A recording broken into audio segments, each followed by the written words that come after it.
여러분 살면서 사기 당해본 적 있으십니까? 작게는 중고거래 사기부터 크게는 뭐 주식 사기, 투자 사기, 크고 작은 사기가 판을 치는데요. 사기꾼을 판별하는 게 이게 쉽지가 않습니다. 30년 넘게 사기꾼을 잡아온 현직 검사가 책 한 권을 냈습니다. 오늘 화제 인터뷰 사기 예방 솔루션의 저자, 서울 동부지방검찰청 중요경제범죄 조사단의 임채원 부장검사 직접 만나보죠. 어서 오십시오. 예, 반갑습니다. 사실 그러니까 검사도 전문 분야가 다 있는 거죠. 예, 있습니다. 임 검사님은 사기꾼 검거 전문이시네요. 예, 맞습니다. 꽤 두꺼운 책이던데 책을 내야겠다 결심하신 뭐 계기가 있을까요? 예, 5년 전에 우연히 시작한 그 사기 예방 강의가 그게 계기가 돼서 강의가 끝나고 나면 사람들이 책으로 나왔으면 좋겠다고 이렇게 얘기하더라고요. 그래서 그때부터 자료를 모아서 한 4년 준비하고 1년 동안 열심히 써서 5년 만에 책이 나온 겁니다. 그렇군요. 예. 5년 만에 나온 예, 책입니까? 자, 그러면 우리가 현실에서 바로 적용할 수 있는 어떤 실용적인 사기 방지 노하우 이런 걸 오늘 좀 전해주고 가세요. 예, 알겠습니다. 짧은 시간이지만 강의처럼 좀 전해주고 가세요. 임팩트하게 하겠습니다. 예. 뭐니 해도 제일 중요한 건 사기꾼과 말도 섞지 않는 게 최고 아니겠습니까? 예, 아예 맞습니다. 엮이지 않는 게. 예. 근데 지금 사기꾼이 사기꾼이라고 이름표 달고 다니는 것도 아니고 TV에 사기꾼 얼굴 나오는 거 보면 평범해요. 맞습니다. 심지어 착하게 생긴 사기꾼도 있어요. 더 많습니다. 그 사기꾼의 특징이란 건 어떤 게 있습니까? 많이 만나보시면. 제가 그동안 쭉 올해가 33년째인데 네. 그거를 이제 13개로 제가 정리를 해서 책에 써놨는데요. 한마디로 요약하면 예. 입만 벌리면 거짓말이 자동으로 나와. 이게 입만 벌리면 거짓말. 네. 근데 들을 때는 이게 거짓말인지 모르죠. 아닌지 모르잖아요. 그러니까 사기를 나중에 당한 이후에 옛날을 돌이켜보면 그걸 그렇죠. 알게 되는데 그건 도움이 안 되고 첫째 중요한 게 이제 뭐냐 하면은 내가 미안할 정도로 너무 잘해줘요. 너무 잘해준다. 네, 진짜 미안할 정도로. 그리고 이제 나서 이제 사기꾼이 목적이 달성이 되면 연락이 없습니다. 그걸 이제 먹튀라 그러죠. 예. 그 다음에 또 하나 특징이 절대로 증거를 안 남깁니다. 왜냐하면 증거를 남겼다가 그 증거 때문에 내가 구속될 수도 있기 때문에. 그렇죠. 그리고 이제 피해자가 좀 똑똑한 사람들은 뭐 계약서를 쓰자, 문서를 남기자 그러는데 예. 그러면 또 응해줍니다. 문서를 남기지만 네. 정작 중요한 대목에 가서는 추상적으로 써버려요. 그래서 피해자는 그 문서가 있기 때문에 믿고서 이제 있었는데 나중에 일이 터지고 나서 고소를 하면 해석이 사기꾼 입장에서도 해석이 되거든요. 예를 들면 지금 딱 떠오르는 예 있으세요? 뭐 추상적인 문구 요런 식? 추상적인 문구는 그 좀 애매하게 쓰거든요. 전에 이제 처리한 것 중에서 그 계약서가 중요하다고 썼는데 그 계약서 내용대로 하면 사기가 맞거든요. 근데 사기꾼이 하는 얘기가 검사님 이거 제가 안 썼습니다. 제가 썼다는 증거를 대세요 이러더라고요. 그제서야 봤더니 다 컴퓨터로 출력이 돼 있고 그게 그냥 대표에서 직인만 찍혀 있지 이 사람이 필적 자체가 없습니다. 그러면 그 계약서는 아무 의미가 없죠. 그런 그 사람이 흔적을 남겨야 되거든요. 자필을 받든지 무인을 받든지. 이거 너무 전문적인 이야기라 그래 이런 거 우리가 다 걸러낼 수가 없을 것 같은데 그러면 그냥 겉으로 보이는 특징은 일단 너무 잘해준다. 일단 말도 잘하죠. 그렇죠. 사기꾼들은 현란한 그 말솜씨. 현란하게 아주 그냥 빨려 들어가게 말 잘하는 거 이런 것들이 겉으로 딱 보는 특징이다. 사기에도 유행이란 게 있던데 요즘 유행하는 사기는 뭐예요? 요즘은 아무래도 핫한 게 이제 보이스피싱. 핫한 게. 제가 2년 전에 강의 현장에서 보이스피싱 당한 분이 계셨습니다. 그게 요새 굉장히 많은 그 유행이 되는데 아빠 나 휴대폰 액정 떨어뜨려서 연락이 안 돼 가지고 엄청 은혜요. 그분이 이제 진짜 딸한테 그런 문자가 오니까 진짜인 줄 알고 했는데 그 이제 뭐야 카드 뭐 앞뒤 번호 찍고 신분증 다 찍어서 보낸 이후에 생각하니까 이상하거든요.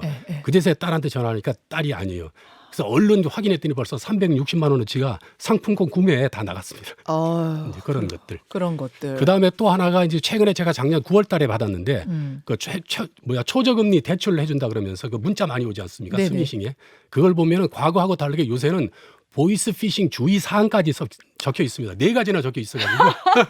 자기들이 지금 그렇죠. 사기 문자 보내면서 그렇죠. 밑에다가 보이스피싱에 이런 주의사항, 4가지 보이스피싱에 주의하세요라고 써요. 그리고 2차 대출 지원, 1차 대출 지원금을 제가 놓쳤답니다. 그러니까 심리전에도 강하죠. 2차 마지막 그 이제 알림을 한다 그러면서 뭔가 그러니까 팁을 주는 느낌. 그렇죠. 지금 임 검사께서 제공해 주신 걸 저희가 자료를 보여드리고 있는데 이런 식의 문자입니다. 저 우측 상단에 있는 거 대출 빙자형 보이스피싱 사전 주의 안내 이렇게 4가지 나와 있죠. 치밀하네요. 저도 순간적으로 깜빡 속았습니다. 와 이런 식의 보이스피싱, 스미싱 문자.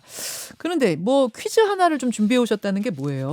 퀴즈 이게 우리나라에서 보이스피싱 당한 그 가장 큰 피해 금액이 26억을 그 보이스피싱 당한 사례를 제가 간단하게 이제 그 퀴즈를 냈습니다. 첫 번째 그분이 내용이 어떤 거냐면은 내일 캠핑 용품이 집으로 그 배송될 예정이다. 자, 여러분 지금부터 1부터 4까지의 단계를 소개해 주실 거예요. 여러분이 딱 들으시면서 어디쯤에서 이게 사기구나를 느낄 수 있는지 속으로 골라보세요. 1. 내일 캠핑 용품이 배송될 예정이다. 근데 내가 주문한 적이 없습니다. 이게 1이고. 주문한 적이 없는데 문자가 왔다. 1. 2번. 2번은 그래서 이제 그 문자 메시지에 기재된 연락처로 전화를 했습니다. 여기가 2입니다. 3. 그랬더니 상담사가 전화를 받으면서 제 이름과 주소를 정확히 확인해 줍니다. 근데 그게 맞습니다. 그러면서 하는 멘트가 뭐냐면은 당신 내가 주문한 적이 없습니다. 이렇게 항의했더니 네. 그러면 당신 그 계좌가 사기범과 이게 연루가 돼 있다. 이러면서 조사를 해야 된다. 그렇게 하면서 지금부터 그 돈이 당신 통장에 있는 돈이 이게 불법으로 이렇게 조성된 돈인지 확인하기 위해서 일단 인출을 해서 우리 직원이 갈 테니까 전달해라. 이렇게 해서 4일에 걸쳐서 26억을 현찰 10,000원짜리를 뽑아서 전달했거든요. 그러니까 3이 그 멘트 날리는 데까지가 3이고 4가 우리 직원이 집으로 갈 테니 계좌에서 돈 찾아서 그 사람한테 좀 주세요가 4예요. 예, 맞습니다. 여러분 어디쯤에서 사기라는 걸 느끼셨어요? 저는 3번.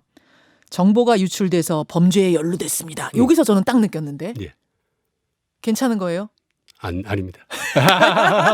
어디서 느꼈어야 됩니까? 정답은 2번입니다. 2번이요? 예. 문자 메시지가 이상 엉뚱한 게 와서 그 연락처로 전화하는 거는 당연히 해야 되는 거 아니에요? 근데 그게 문자가 얘네들이 그 변환기라고 변작을 하거든요. 변화가 070으로 오는 문자는 사람들이 아니까 안 받으니까 요거를 변환기를 통해서 02로 이거 바꿔버립니다. 그래서 그걸 이제 막을 수 있는 방법이 있거든요. 그걸 제가 알려드리겠습니다. 아주 중요한 건데 일단은 이제 호기심이 많은 분들이 있어요. 내가 주문을 안 해서 그 전화 안 하면 되는데 꼭 하고 싶으면 일단은 국내 그 포털 사이트 들어가서 그 전화번호를 딱 칩니다. 자, 이제 내가 주문 안 했는데 주문했다고 하는 게 오면은 일단 한다. 그 번호를 포털 사이트에서 넣어본다. 예, 넣어보면은 이게 이제 보이스피싱인 경우, 그러니까 번호를 변작시킨 경우는 엉뚱하게 막 뜹니다. 제가 1, 2, 3, 4에 5, 6, 7, 8 찜끄면은 그게 안 뜨고 다른 게 떠요? 예. 근데 예를 들어서 이제 제가 동부지검에 있으니까 동부지검의 대표 전화를 한번 딱 시범적으로 한번 넣어보세요. 그러면 뭐가 뜨냐면 동부지검의 주소와 약도가 뜨거든요. 그렇죠. 그러니까 정상적인 건 그런데 이게 변작돼서 이렇게 되는 거예요. 그러면 3번까지 가서 할 것도 없이 2번 단계에서 그 엉뚱하게 온 문자에 전화번호를 포털 사이트에 넣어본다. 예. 그러면 이제 끝이죠. 그러면 이분도 26억을 막을 수 있었을 텐데. 세상에. 그런 안타까움이 듭니다. 그런 거군요. 알겠습니다. 그러면은 이 이제 사기꾼의 유형을 한번 살펴볼 텐데요. 결국 앞에서 말씀하신 것처럼 뭐 나한테 너무 잘해주고 뭐 말 너무 잘하고 이런 건 굉장히 광범위한 특징이라면 그런 걸 염두에 두고 나도 언제든 사기에 걸려들 수 있다는 생각으로 매사 좀 대비를 해야 될 텐데 내가 할 수 있는 구체적인 행동 원칙 5가지를 정리해 놓으셨네요. 제가 이제 보통 강의할 때 그러죠. 사기를 안 당하려면 오삼불고기를 땡땡공화국의 사기공화국이 있던데 대한민국 오삼불고기를 드시고 드립커피를 마셔라 이렇게 얘기하는데 그게 예방이 이제 5가지. 요새 오징어하고 삼겹살 이게 오삼불고기 아닙니까? 예방이 5, 사후대책이 셋입니다. 그래서 그 예방 5가지 중에 첫 번째가 뭐냐면 거래 상대방이 하는 말을 think twice 재고하고 그 내용 자체를 확인하라. 이거고요. 항상 합리적으로 의심하고 재고하라. 맞습니다. 첫 번째. 두 번째. 그다음에 첫 만남에 그 느낌이 좀 이상하다 하면은 끝까지 그 경계권을 놓으면 안 되는데 그걸 놓치면은 사기를 당합니다. 첫인상에서 좀 나쁜 느낌이란 게 있어요? 물론 뭐 좋은 인상 가진 사람도 사기를 치지만 일단 나쁜 느낌을 가진 사람은 특히 더 경계를 해야 되는 거죠. 그 처음 만남에서 느낌이 나쁜데 중간에 잘해줘가지고 바뀔 수 있으니까. 제가 한번 당한 게 한 10년 정도 제가 직접 당한. 검사 사기 치는 사람도 있어요? 제가 부장검사 때 공소시효 지났죠. 한 10년 훨씬 전인데 그 전에 벌써 10년 정도 처음에 좀 느낌이 나빴는데 그걸 까먹는 바람에. 사기 당하셨어요, 그래서?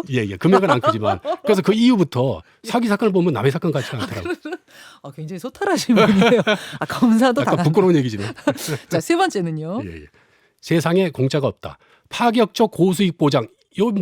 그 말을 하면 그건 거의 뭐 사기라고 봅니다. 세상 공짜가 파격적 고수익 보장. 뭐 일은 조금이고 뭐 월급은 많이 줍니다부터 시작해서 그것뿐만 아니라 투자 뭐 하여튼 많이 준다고 하면 의심해야 돼요. 맞습니다. 세상에 공짜는 없다. 그렇죠. 네 번째. 그다음에 증거를 남겨라. 아주 중요한 부분인데요. 꼭 뭐 문서를 남기든지 아니면 카톡 문자라든지 뭐 녹음을 한다든지 뭔가 증거를 남겨야. 그러니까는 사기꾼들의 특징 중에 하나는 뭐냐면 인간관계하고 돈관계를 항상 뒤섞여놔요. 그리고 내가 이거는 돈거리니까 뭘 계약서를 씁시다 그러면 내가 너를 동생보다 더 아끼고 진짜 이렇게 극진하게 해줬는데 나를 이렇게 못 믿냐.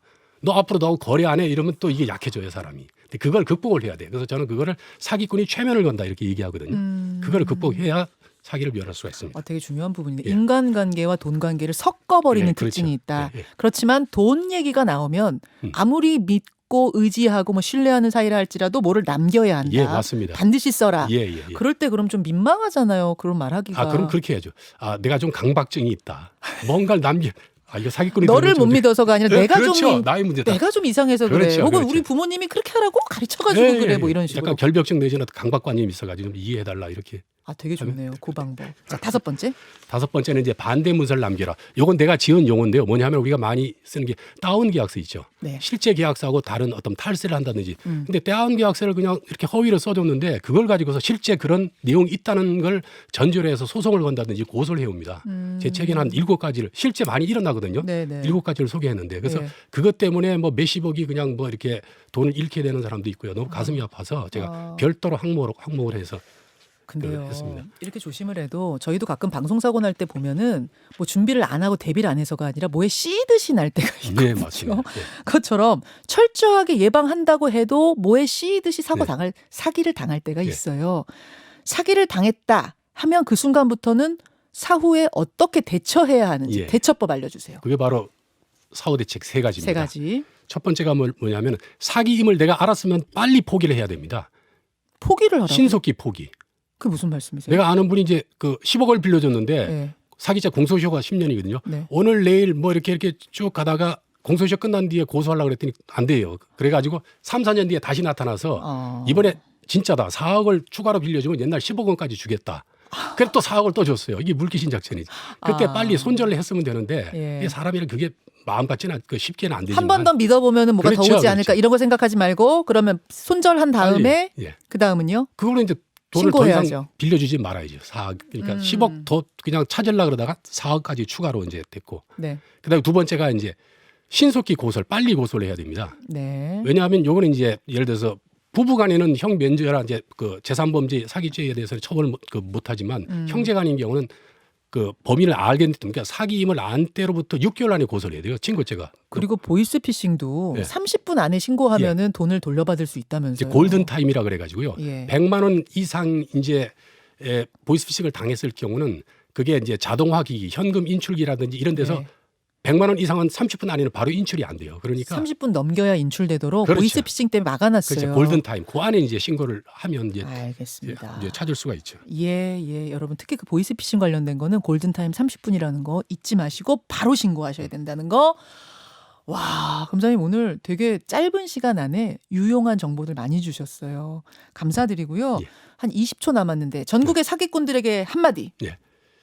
완전 범죄는 없습니다. 분명히 어딘가는 증거는 남아 있기 때문에 사기칠 생각을 안 하는 게 좋을 것 같고요.